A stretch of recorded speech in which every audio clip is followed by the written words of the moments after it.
Well, welcome to yet another episode of Let's Turn This Box Truck into an RV, and welcome to yet another episode where we're talking about cabinetry, the cabinetry project that wouldn't end.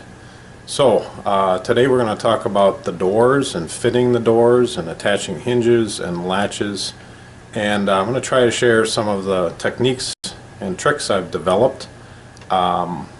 I'm not a professional. I don't do carpentry professionally. I'm pretty much self-taught, but if I can share a few tricks and tips that I've learned with you, hey, it's a win-win. So come on, let's go.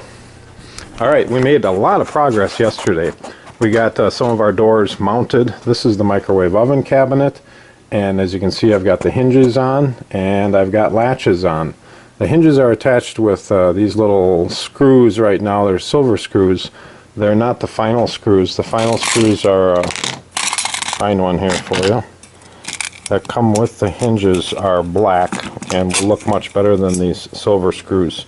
I just used the silver screws here to temporarily to attach the doors and hinges, primarily because these screws that come with the hinges are not Phillips heads, so I'll probably end up driving them by hand or very carefully.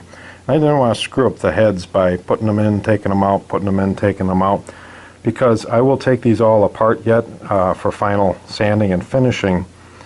So all these hinges that are on and latches that are on right now will end up coming off. You can see this has got kind of a, I don't know if that's going to focus, kind of a hammered finish, which kind of matches with the hinges themselves. The hinges have a black powder coat. They're iron hinges. These weren't cheap price-wise, but I think they are pretty cheap construction-wise. I don't necessarily feel like I got my money's worth. This one I just picked up, as you can see, it looks like it's crooked. You know, you can see it's a little narrower gap there at the top than at the bottom.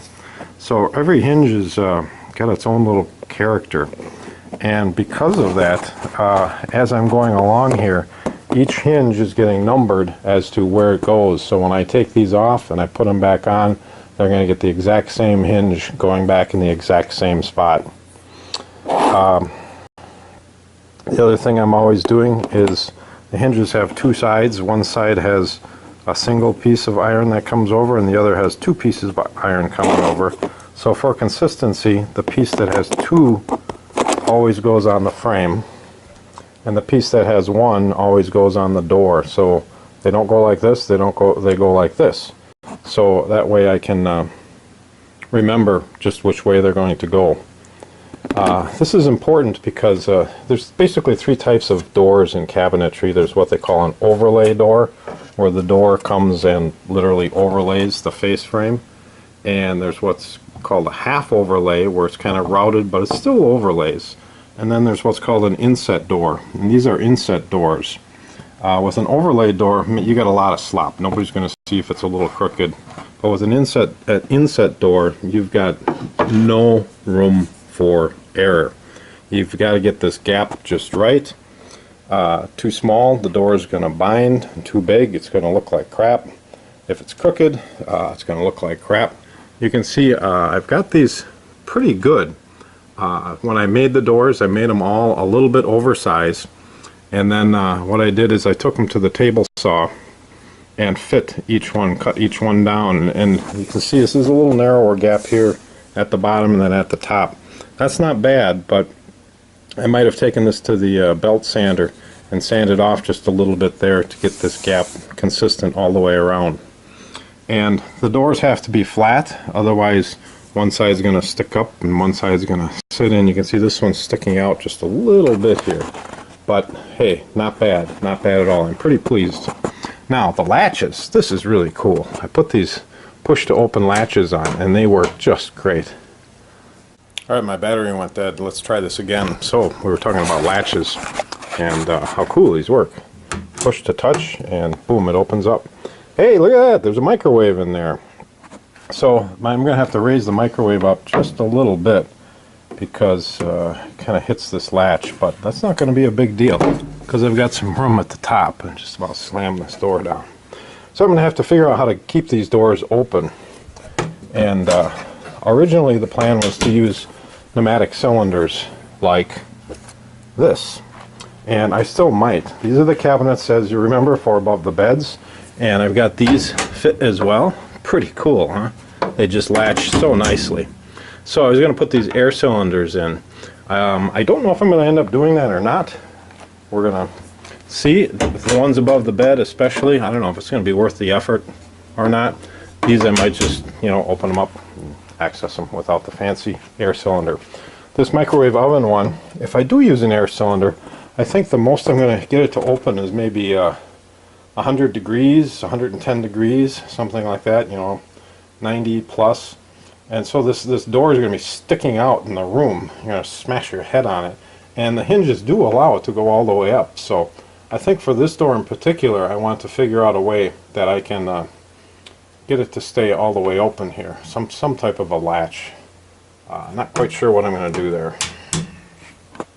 So, you know, I try to make my carpentry as good as my skills will allow me. I'm not a professional carpenter, but again, it's kind of the shabby chic look where I've got some roughness, some knot holes, some variability in the wood, some nice quarter sawn pieces and some flat sawn pieces all mixed up, but yet with impeccable carpentry. So that's kind of where I'm going with this. Plus, I would just like to push my skills as far as I can. So let's check out the sink base over here. Same thing, I got these little doors mounted. Oh, aren't they slick, huh? Just beautiful. The sink base, same thing. Really nice.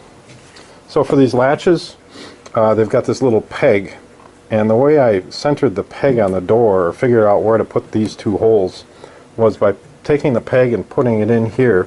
And then I used, see if I can find it here on the floor, use these little bumpers. And what I did is I put the little bumper on here and put the peg in. I can't really show you well, but I put the peg in and I put the bumper on just so it's stuck. I put a little like putty behind it actually. And so the sticky side was facing forward. Then I closed the door so that the sticky side ended up on the door, and I ended up with this little dot on the door in the exact spot where the peg needs to go. Then I traced around it with a pencil and mounted the peg in just the right spot. So that worked out pretty well.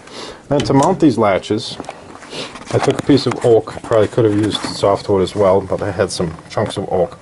And as you can see, I made a block to mount them. Then I glued the block and screwed the block to the stile. And I did the same thing down here. You can see the block I put in. On these other cabinets, there's a little block mounted, just a spacer in this case. And on the above the bed cabinets, same thing, there's a little block that these mount on. So they're working out great. So how do I mount these doors? Well, as you can see, I've got the wall cabinet laid out here, and I'm going to pull these hinges back. They're not attached yet. I'm going to pop the door out of here. So for all these cabinets, what I've been doing is laying them flat. So I use gravity to help me out, and then I temporarily, from the back side, screwed in some slats of wood. Going around under here, and you can probably see it. It's just a little scrap of wood, and that scrap of wood then lets me drop the door in place and line everything up. And this is how I cut on the table saw, cut the door down to size, again to get this gap just right. Originally I had cut out some little strips like this. They're 1/32 of an inch thick strips, and I was going to use those sort of as spacers here to make sure I had the right gap all the way around. But after a couple of doors, I figured I could just eyeball it up and get close enough. So I'll take those out of there. Well, I'm going to leave it for now. So once I've got the door cut to size and I'm happy with the gap all the way around and the fit, then I position the door so that there's a nice gap all the way around. I tend to put a little less gap at the top and a little more gap at the bottom, thinking it's going to sag or droop a little bit. And the same thing, I put a little less gap on the hinge side and a little more gap on the non-hinge side. Again, because it's not going to bind over here. If it's going to bind anywhere, it's going to be binding over here. So once I get the door exactly where I want it, then I set the hinge in place. I've got a little mark right there that tells me where to put the hinge this way. So I went around and marked these all first. Get that hinge just in the right spot, and then as you can see, I took a Sharpie and put a little dot where each screw hole needs to be. Then the next thing I'm going to do, and I haven't done this yet for this door, is I've got this little awl, just a sharp, pointy. I think this thing's. I think it was my grandfather's. This thing is really old, but I sharpened it, made it nice and sharp, and then what I will do is I'll come around and center that in these little marks. And this is not very steady right now. And put a little punch in there. So that punch then helps the drill bit to get centered. And the drill bit, I've got a little piece of tape on here to tell me how deep I go. And so I can put it on here. I probably shouldn't do this with one hand, but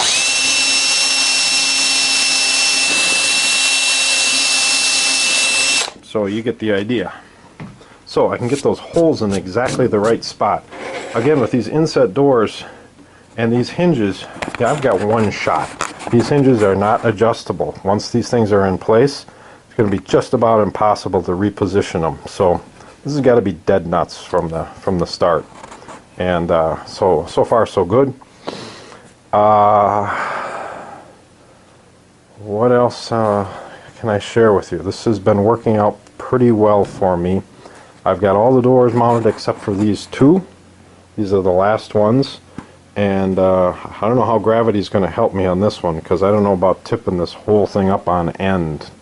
I did tip it on its back to put these 4 doors in, and I put those little stops in like I did over here. And that worked really well to size the doors and position them and get the hinges dead nuts on. Alright, I guess I'm rambling on enough. That's it for today. Until next time.